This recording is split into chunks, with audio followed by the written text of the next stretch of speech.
एक मित्र आ गए, हंसराज बिश्नोई। उन्होंने जो प्रश्न पूछे, बहुत से प्रश्न पूछे, उससे तुम्हें पता चलेगा कि भारतीय भोंदूपन किस गहराई तक नहीं उतर गया है, आत्मा तक में प्रविष्ट हो गया है। पहला प्रश्न उन्होंने पूछा, भगवान आपने कहा कि आप भगवान सर्वशक्तिमान, सर्वज्ञ, सर्वव्यापी होता है। क्या आप सूर्य का उदय कुछ क्षण के लिए रोक सकते हैं या सृष्टि में कोई परिवर्तन कर सकते हैं? कृपया बताएं। दूसरे प्रश्न में उन्होंने पूछा है कि भगवान कभी मरा नहीं, मर नहीं सकता, मरना असंभव।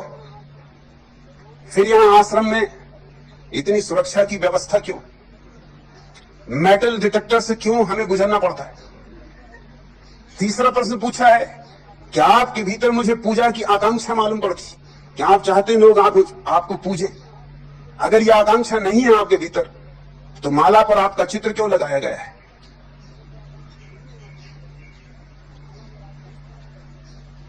हंसराज बिश्नोई ने जो भी पूछा है,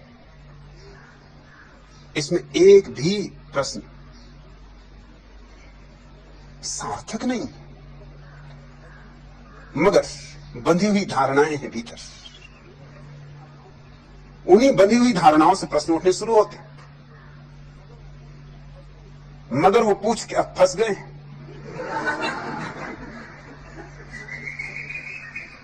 अब भाग ना सकेंगे।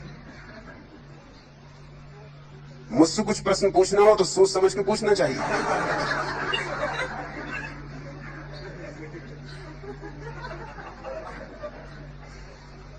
हंसराज बिश्नोई, तुम्हें कैसे पता चला कि भगवान सर्वशक्तिमान है, सर्वज्ञ, सर्वव्यापी? कहीं मुलाकात हुई?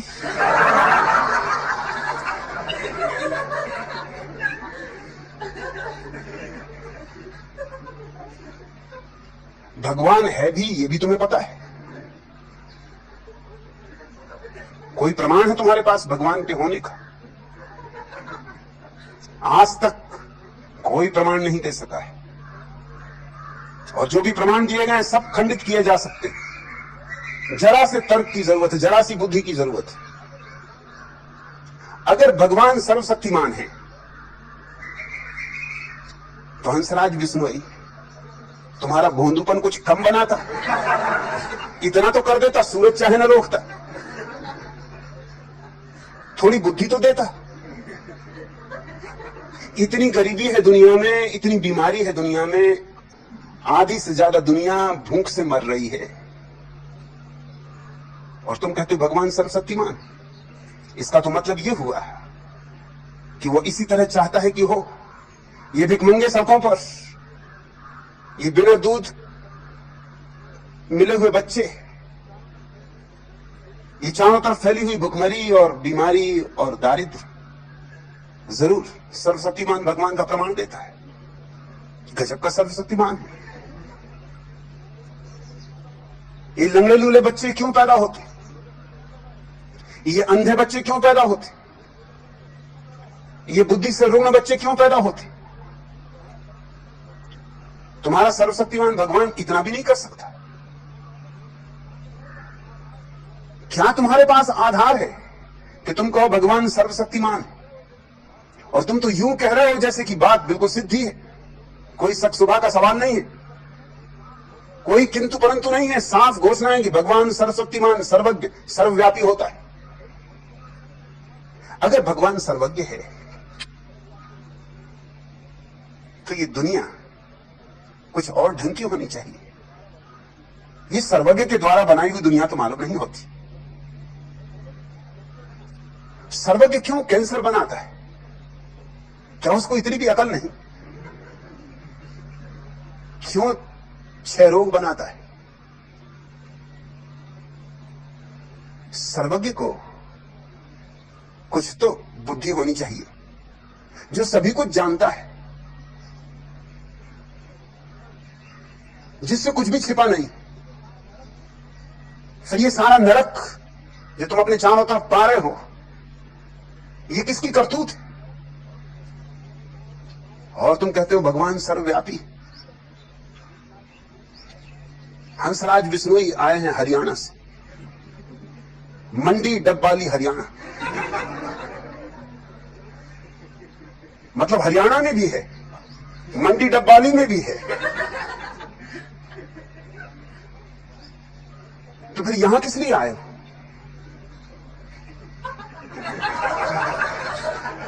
वही मुलाकात ले लेते। सर्वव्यापी है, जहां चाहते वहीं चर्चा हो जाती। मगर इस तरह की बातें हम पकड़ के बैठ जाते, बिना सोचे, बिना विचारे, बिना खोजे, और फिर इस तरह की बातों को हम दूसरों पर आरोपित करने लगते। मैं तुमसे स्पष्ट कहना चाहता हूं कि मैं कोई सर्वशक्तिमान नहीं। तुम तो कह रहे हो कि आप सूरज को कुछ क्षण के लिए रोक सकते हैं, मैं इस बिजली के पंखे को भी नहीं रोक सकता।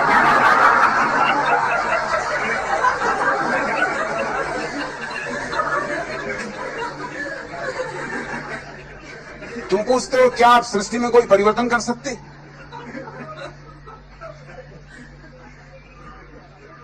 क्या परिवर्तन करवाने का इरादा है? सर्वशक्तिमान ने बनाई ये पृथ्वी, ये प्रकृति, सर्वज्ञ ने बनाई ये प्रकृति, सर्वव्यापी ने बनाई ये प्रकृति। अब मैं कुछ भी करूंगा तो बिगाड़ ही हो जाए, इसमें सुधार तो हो ही नहीं सकता। अब सर्वज्ञ से और ज्यादा सर्वज्ञ तो कोई कैसे होगा?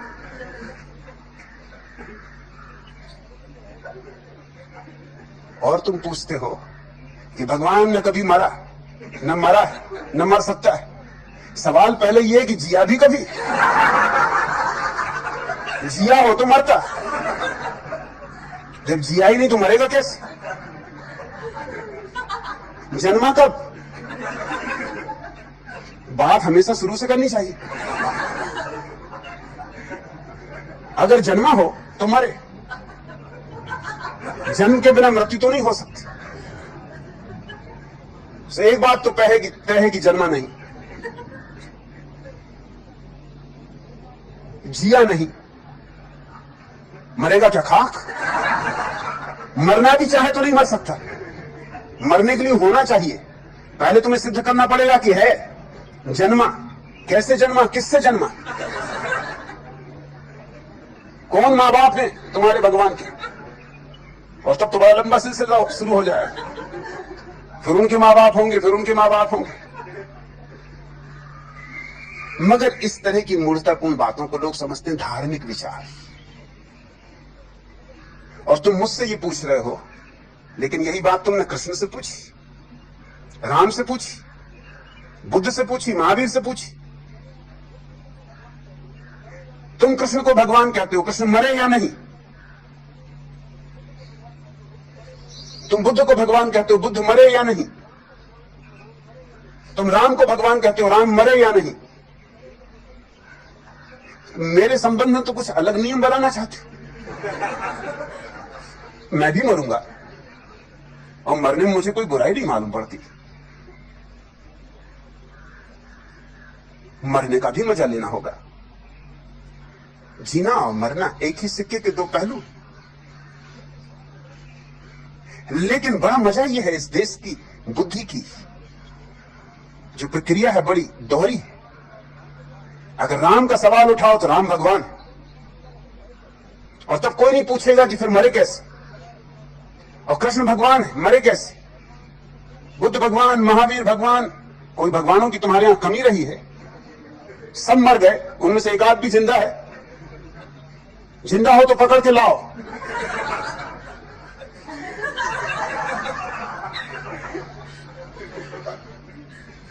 और तुम पूछते हो कि यहां सुरक्षा का इतना इंतजाम क्यों? सुरक्षा का इंतजाम कोई मेरी मृत्यु को नहीं रोक सकता है। मेरी मृत्यु तो होगी, सुरक्षा का इंतजाम भी रहेगा और मृत्यु होगी। सुरक्षा का इंतजाम किसी और कारण से। मैं मरना भी चाहता हूं तो अपने ढंग से मरना चाहता हूं।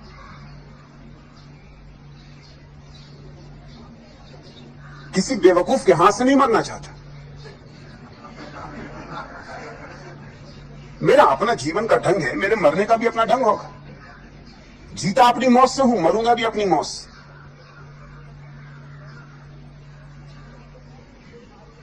कृष्ण की मृत्यु हुई एक आदमी के पैर में तीर मार देने से। कृष्ण सोए थे, वृक्ष के नीचे विश्राम कर रहे थे और एक शिकारी ने भूल से उनको तीर मार दिया, इस तरह मृत्यु हुई। बुद्ध की मृत्यु हुई विषाक्त भोजन से। एक आदमी ने भोजन खिलाया और भोजन विषाक्त था। महावीर की मृत्यु हुई पेचिश की बीमारी से। होनी चाहिए, ज्यादा उपवास जो करेगा उसका ये परिणाम होने वाला है, पेट खराब होगा।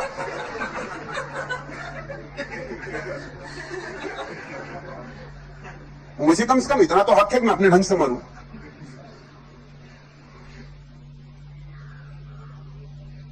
और तुम पूछते हो कि ये सुरक्षा, अगर आप भगवान है, सुरक्षा की क्या जरूरत?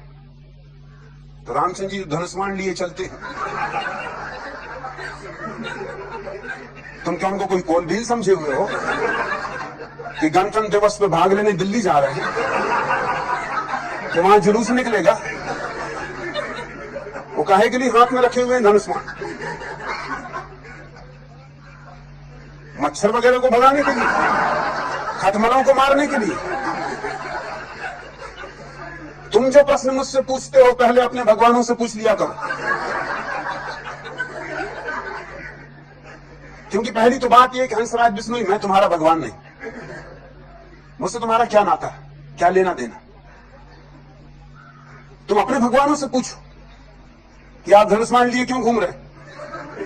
दिमाग खराब? और धनुष्मान साफ बता रहा है कि सुरक्षा का इंतजाम। और कृष्ण ने जब चक्र घुमाया तो वह क्या था? सुरक्षा इंतजाम नहीं था तो और क्या था?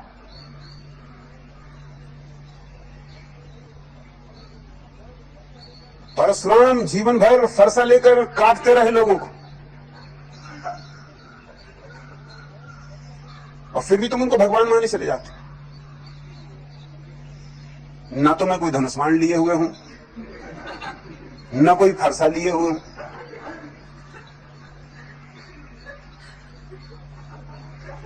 इसमें क्या अड़चन है कि यहां थोड़ा सुरक्षा का इंतजाम हो? लेकिन तुम्हारे दोहरे मापदंड, अपनों को जिनने तुमको सदियों से संस्कार दिए, तुम एक तरफ रखते हो, बचा लेते हो। मुझ पे तुम्हारे प्रश्न उठते। मुझे कोई अड़चन नहीं है सुरक्षा के इंतजाम से, क्योंकि मैं नहीं मानता कि कोई इस तरह का भगवान है जिस तरह तुम्हारी धारणा है। भगवत्ता है, भगवान कोई भी नहीं। भगवत्ता एक अनुभूति है, और ये मैं जानता हूं कि आत्मा नहीं मरती। मगर ये जो सुरक्षा के लिए आयोजन है, ये कोई आत्मा को बचाने के लिए आयोजन है भी नहीं। लेकिन शरीर तो मरता है, शरीर जन्मता है और शरीर मरता है। और कोई भी विचारशील व्यक्ति अपने शरीर का उतना उपयोग करना चाहेगा जितना कर सकता है। मेरे शरीर से मैं जो भी काम करना चाहता हूं, पूरा करना चाहता हूं। इस शरीर को बचाने की पूरी व्यवस्था होनी चाहिए, कोई कारण नहीं। जो इसे प्रेम करते हैं वो बचाने की कोशिश करेंगे। जो चाहते हैं कि ये शरीर उनके काम और कुछ देर आ जाए, वो इसे बचाने की कोशिश करेंगे। मैं मूर्खतापूर्ण बातों में भरोसा नहीं करता।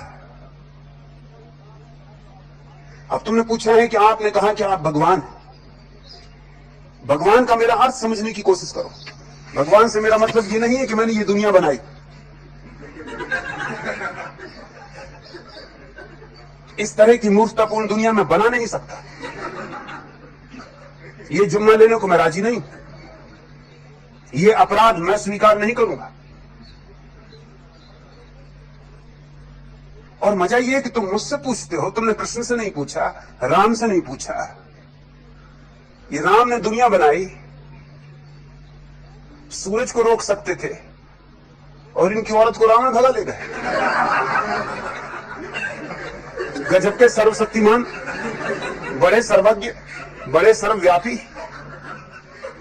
अपनी औरत को भी ना बचा सके और क्या खाक बचाएंगे।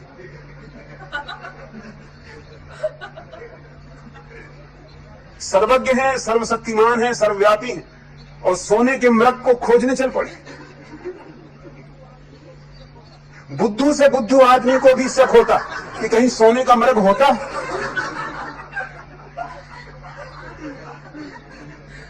मगर तुम ये प्रश्न उनसे नहीं पूछोगे, क्योंकि उनको तुम मान के ही बैठे हुए हो, पूछने का सवाल ही नहीं उठता। और फिर सीता को लाया गया लंका से छीनकर, तो उसकी अग्नि परीक्षा ली गई। और ये सर्वज्ञ, जब सर्वज्ञ हैं और सर्वव्यापी हैं तो उनके पता होना चाहिए कि सीता ने कोई भी ऐसा काम नहीं किया है कि उसकी अग्नि परीक्षा ली जाए। ये कैसी सर्वज्ञता है। इनको ये भी पता नहीं, इनको शक कि कहीं सीता भ्रष्ट न हो गई। ये पुराना दकियानूसी पति का दिमाग, कहीं कहीं सीता का सतीत्व नष्ट न हो गया। सीता कहीं ज्यादा समझदार महिला मालूम पड़ती है। उसने नहीं कहा राम से कि तुम भी आ जाओ, साथ ही साथ दोनों निकल जाएं आग से, क्योंकि तुम भी इतने दिन अकेले रहे और कोई अच्छे संग साथ में रहे भी नहीं। अंदर बंदर न मालूम कहां कहां के, रीछ भालू, पता नहीं क्या करते रहे, क्या हुआ क्या नहीं हुआ। और जब विवाह हुआ था तो साथ साथ गांठ बांध के चले थे, चलो इसमें भी गांठ बांध के गुजर जाए।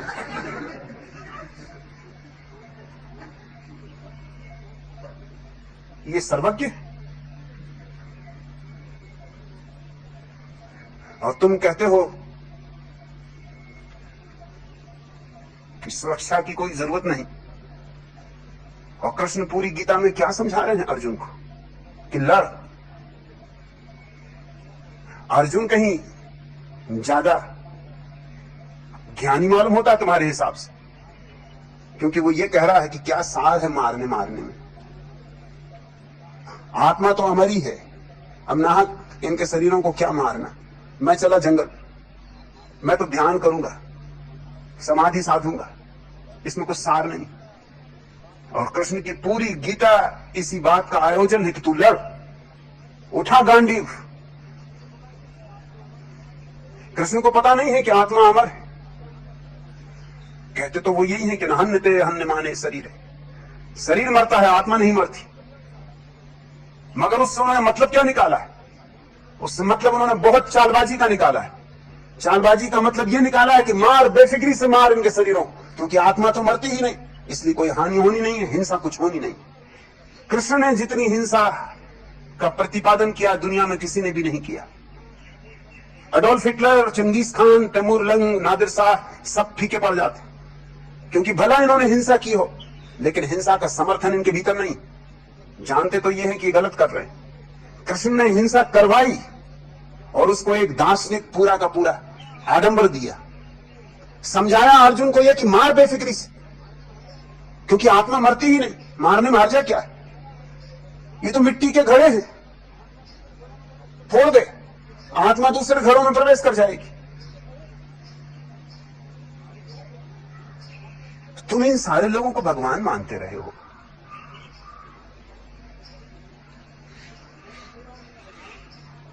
और मैं जब कहता हूं कि मैं भगवान हूं तो तुम्हें अड़चन खड़ी होती, और मेरे अर्थ को तुम सुनना भी नहीं चाहते, समझना भी नहीं चाहते। जब मैं कहता हूं मैं भगवान हूं तो मैं ये कह रहा हूं कि तुम भी भगवान हो। भगवत्ता हमारा स्वभाव है। ये और बात है कि कोई पहचान ले या ना पहचाने। जो पहचान ले वो भगवान, जो ना पहचाने वो भी भगवान है, लेकिन उसे पता नहीं होगा। कोई सोया है, कोई जागा है, मगर सोने और जागने वाले के भीतर एक ही चेतना का वास है। तो जब मैं कहता हूं मैं भगवान हूं तो मैं ये नहीं कह रहा हूं मैंने दुनिया बनाई। मैं ये भी नहीं कह रहा हूं जैसा कृष्ण कहते हैं कि जब जब धर्म की हानि होगी तब तब मैं आऊंगा और रक्षा करूंगा।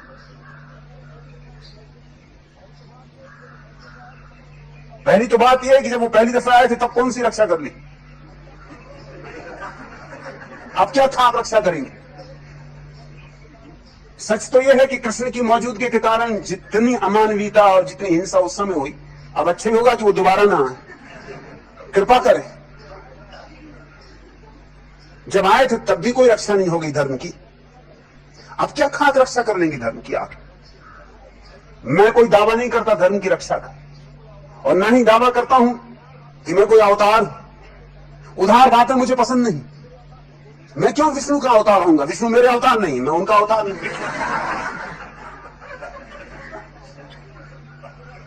मैं किसी का अवतार नहीं हूं, मैं किसी की रक्षा के लिए आया नहीं हूं।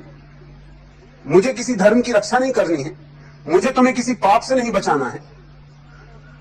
मैं आनंदित हूं, मैंने अपने को जाना, मैं आनंदित हूं, और मेरे आनंद का यह हिस्सा है कि तुम्हें भी मैं अपने आनंद से परिचित करा दूं। फिर तुम्हारी मौज है, तुम स्वीकार करो ना करो, वह तुम्हारी मालकियत है। और तुम कहते हो कि आपको पूजा की आकांक्षा है। अगर मुझे पूजा की आकांक्षा हो तो तुम सोचते हो मुझे कोई अड़चन है? रोज पूजा करवा सकता हूं, रोज फूल चढ़वा सकता हूं, रोज आरती उतरवा सकता हूं, इसमें अड़चन क्या है? पत्थरों की आरती उतर रही है तो जिंदा आदमी में क्या अड़चन है आरती उतरवाने की? वो जो मेरी माला है उसमें जो तस्वीर अटकाई हुई है वो सिर्फ भारतीय भोंदुओं को चौंकाने के लिए, और कुछ नहीं।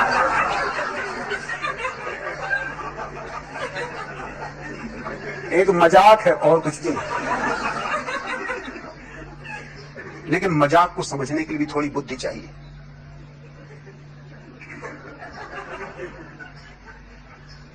ना तो मैं किसी को कह रहा हूं कि मेरे पैर छुओ, ना मैं किसी को कह रहा हूं मेरी पूजा करो।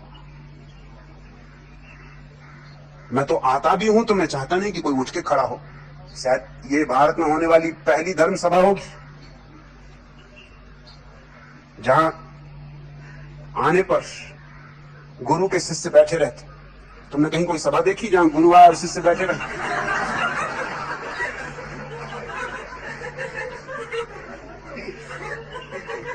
ये शायद पहली सभा होगी भारत के पूरे इतिहास में जहां गुरु हाथ जोड़ के तुम्हें नमस्कार करता है।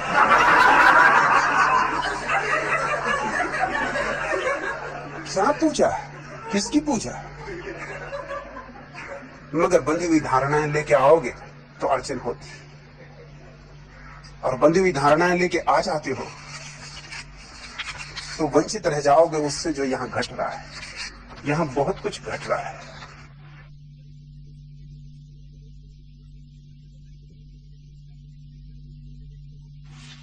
इस तरह की छोटी छोटी बातें हंसराज विश्वरी छोड़ो, कुछ समझने की कोशिश करो। यहां एक मंदिर नहीं बन रहा है, यह तो एक मधुशाला है। यहां ना कोई आराध्य है ना कोई आराधक। ऋतुओं के आंगन में फिर शायद न लौटे। आओ आओ प्राणों से यह पाहुन क्षण जी लें। क्या भरोसा कल हो न हो। ऋतुओं के आंगन में फिर शायद न लौटे। आओ प्राणों से यह पाहुन क्षण जी लें। कल को झर जाने दें झरते पत्तों के संग। कल को झर जाने दें झरते पत्तों के संग। वासंती धूप अंजुरी भर भर, वासंती धूप अंजुरी भर भर कर पी लें। छाल पत्र छोड़ खुली नभ में चंपई बाहें। हम भी अंतस की एक सख्त परत छीलें। शब्द शर्कला घुलने दें पल के प्याले में। धीरे धीरे चुप्पी रस की चुस्की लें। शब्द शर्करा घुलने दें पल के प्याले में। धीरे धीरे चुप्पी रस की चुस्की लें। लो ऊपर उठ मंडराएं कुछ भूरे पतझरी पात। नीम से उतरी कुछ चकराती पीली चीलें, दहरी से तके पीपल को रोज फागुनी किशोरी, आंखों को चुभ चुभ जाएं कुछ नर्म कौपल कीलें। वर्जित खत बांच लिया छुपकर कुंवारी कलियों ने, टूटी जब वर्जन की सब सर्द मोहर सीलें। फागुनी हवा को दिल दे बैठा आम का छोरा, फिर काम ना आई बूढ़े बरगद की तर्क दलीलें। पिछली पिघली शिखरों की बर्फ, लौटे पाहुन पाखी, समाधिस्थ आंखों सी हुई शून्य शांत झीलें। आओ प्राणों से यह पाहुन क्षण झीलें, आओ प्राणों से यह पाहुन क्षण झीलें। आज इतना।